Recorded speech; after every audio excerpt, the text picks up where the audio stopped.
Happy Mother's Day! I'm Dayna, and this is Dayna's Music Notes.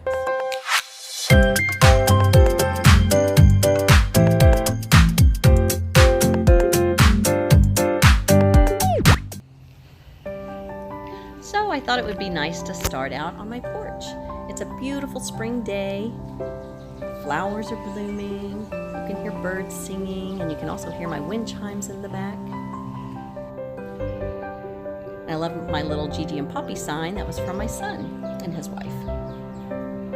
So this is one of my favorite places to come on a nice day like this. I like to sit on my porch swing and read a book or even work on my music lessons. So welcome to the porch.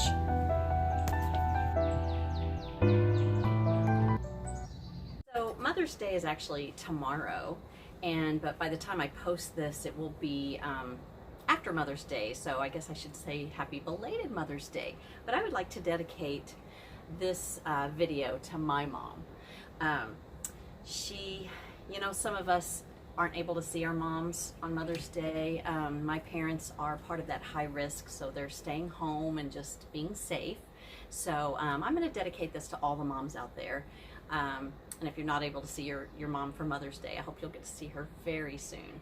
But in honor of my mom, I'm going to play one of her favorite songs at the end of this, so I hope you'll stay for that. And my husband, a side note, my husband was a builder in here, so he built our house, and he also built my parents' house. They live 3 doors down, and they also have a porch like this, and my mom, it's one of her favorite places to sit too, so she may even be sitting out there right now. But I hope you're ready for lesson 2, and if you are, let's go get started. So let's start with a little bit of a review. Remember that the lowest key on your piano is going to be an A, and it just goes right up the row: A, B, C, D, E, F, G, A, B, C. And then you can also use your black keys to help you find any key, because if you find your 2 black keys, to the left of that black key is a C, to the right of the group of 2 is E. If you look at your group of 3, we have G and A right there in the middle. And if you can go up and down in your alphabet, you can figure out any key on the piano. If this is a G, what comes before G, F, and so on. Next, let's do a quick review of your C scale and your C chord.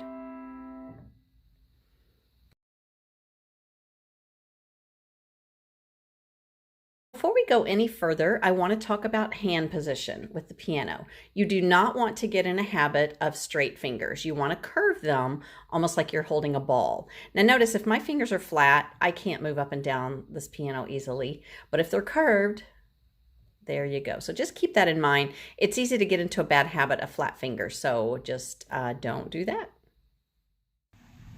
So now I want to talk about posture, and this picture is pretty self-explanatory. Feel free to read through those, but the most important thing is your back, that you're sitting up straight. If you start hunching over, that's only going to hurt your back in the long run.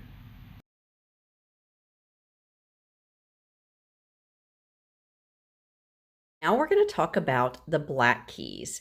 So each black key actually has 2 names. Now let's just start with a D. If you go to the black key to the right, that's going to be a sharp. So for on D, this is a D sharp.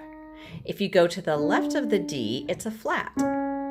So we have D sharp, we have D flat. Let's move up here. We have G sharp and G flat. If you happen to be a visual learner like I am, then this might help you out a little bit. So if you've ever set a table, you know that your plate goes in the middle. Your napkin is going to go to the left of your plate. And then I think let's see, I think your fork goes over here. I cannot draw. That looks like a pitchfork, doesn't it? And then to the right, I think, goes your spoon. But this is what's important, is your knife. So a napkin is flat, correct? And it goes to the left of your plate. A knife is sharp, and it goes to the right of your plate. So sharps go to the right, flats go to the left. Now I want to show y'all what a sharp and flat actually look like. So a flat just looks like a little B, except instead of drawing it like that, you want to, actually I tell my students when they're drawing it to think of this part as drawing half of a heart. So there you go. That's what your flat looks like. Now a sharp kind of reminds me of like a hashtag or a phone number sign, but instead of doing that, you're going to angle your lines to the left like this. Sorry, I'm not very centered here, but anyway, so picture this is your staff. And this is just, the staff is where your notes are going to go. You'll learn about that later. And if we were to draw a sharp on here, so see if I went like that, you can't tell that's a sharp. And so this is the reason why we angle those lines. So you have your sharps. Remember, they go to the right, flats go to the left. And if you watch American Idol like I do, I love it. And back in the day when Randy was on there, you might have heard him say, "Dog, you were a little sharp," or "Dog, you were too flat." And now you know what that means. If someone is flat, they're not singing in key. Like here's the key. If they're not singing this key, but they're singing the key just above it, then they're sharp. If they're singing the key right below where they should be, they are flat. So there you go.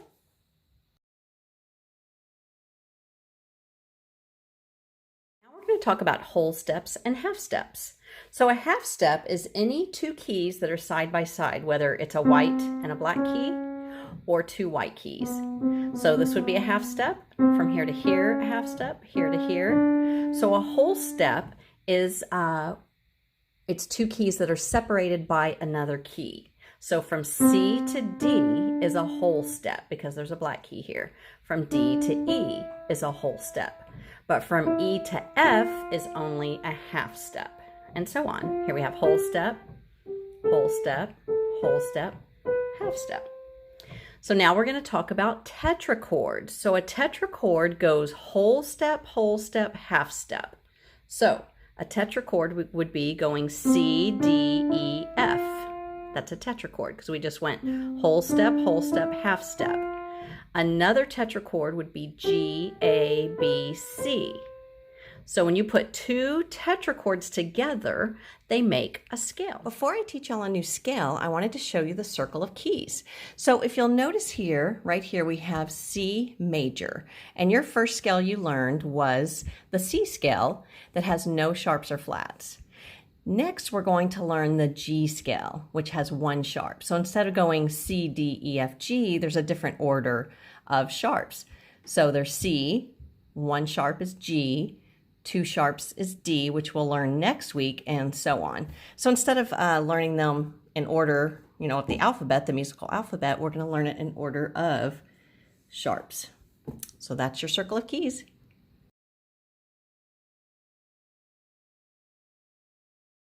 So after you play your C scale and chord, then if you're in C position, like we talked about last week, your pinky will be on the G. So now what I want you to do is move your thumb up to where it's on the G to play your G scale.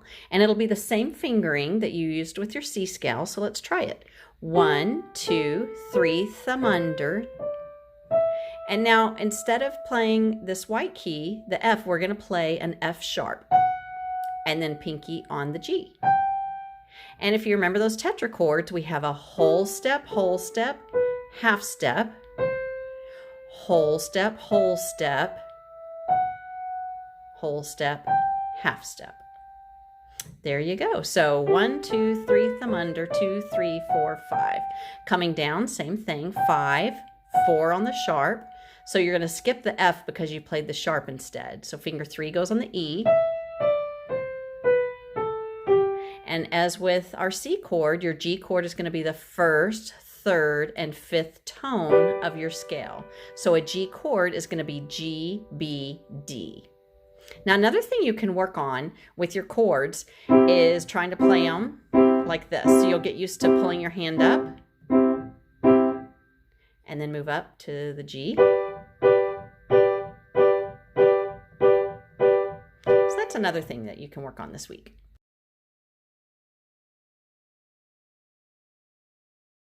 So the last thing we're going to learn today is how to play an arpeggio. And the word arpeggio is Italian for harp-like. So I'm going to play it for you first. If you play it even faster, you can see what I mean by harp-like.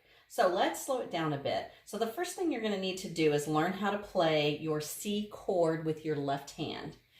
So it's the C that's, you've got your middle C, it's the C, this is called an octave lower, and you want your pinky on the C, finger 3 on the E, and then your thumb on the G. And so what you're going to do, that's called a broken C chord, you're going to play it left hand. Then your right hand plays. Cross your left hand over, finger 2, and play the high C, and then come right back down, right hand plays, left hand.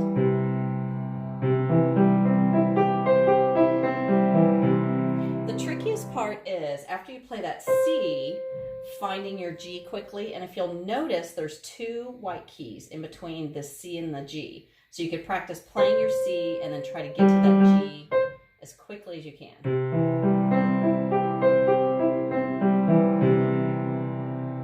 And then if you hear how it's holding my notes out, it's because I'm playing the pedal, the sustain pedal. And so that is the, if you have a piano, it's the pedal to the far right. And what that's doing is picking up your dampers so that when that hammer hits the string, it just keeps holding out the sound. And then when you let go of your pedal, the dampers come down, just like if you were to play your guitar strings and then put your hand on your guitar strings and it stops the sound. That's what that pedal's doing. All right, so one last time, your pedal will go down. Play 5, 3, 1, 1, 3, 5, cross over with finger 2. Then you can move up and do the exact same thing with your G chord. Now, if you do this, be sure and pick your pedal up because you don't want that same sound going, because the C and the G chord together are gonna, you know, not sound great together. So then, cross over, find that G. So arpeggios are also great for eye to hand coordination because you have to go over find your whatever chord you're doing, whatever arpeggio.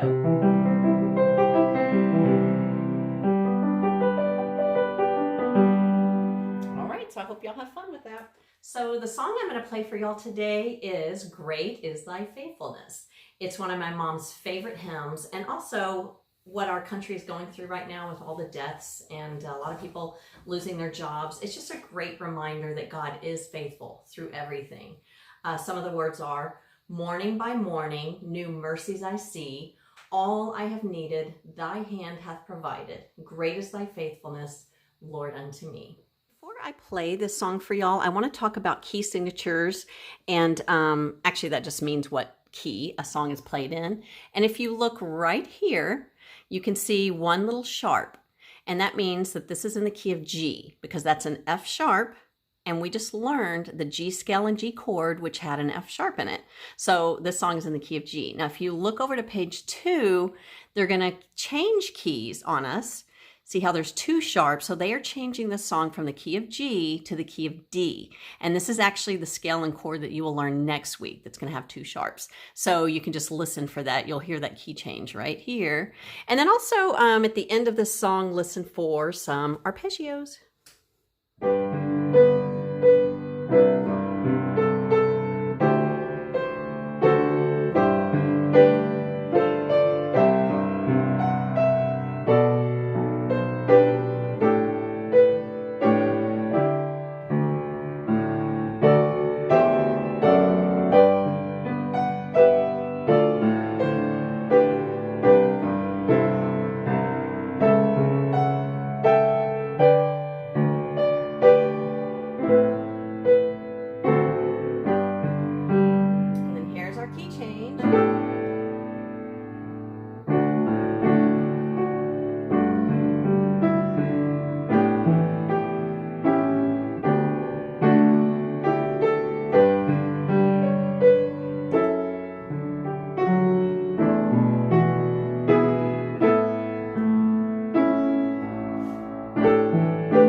So I hope you enjoyed that. I do apologize. I am probably going to mess up a little bit. Every song I play at the end, I'm not perfect, never will be. And just like when I was a kid, when I played at recitals, just those nerves come out. But anyway, if you liked this video, please feel free to hit that like button. And if you'd like to watch more videos like this, please feel free to subscribe. And last but not least, if you want to get notifications every time I upload a video, then hit that bell. So that concludes lesson 2. I hope you enjoyed it. Just as a reminder, over this week, ooh, wow, it's getting windy. There's a cold front coming in today. Anyway, be sure and practice your C scale and your G scale now, and your C and G chords. And you can also try some arpeggios. Oh, and also remember your hand position, not to keep your fingers straight when you're playing, and your posture. You don't want to get in a bad habit of slumping. That's going to hurt your back later down the road. So anyway, if you have any questions at all, feel free to drop those in the comments below. And I look forward to seeing you next week.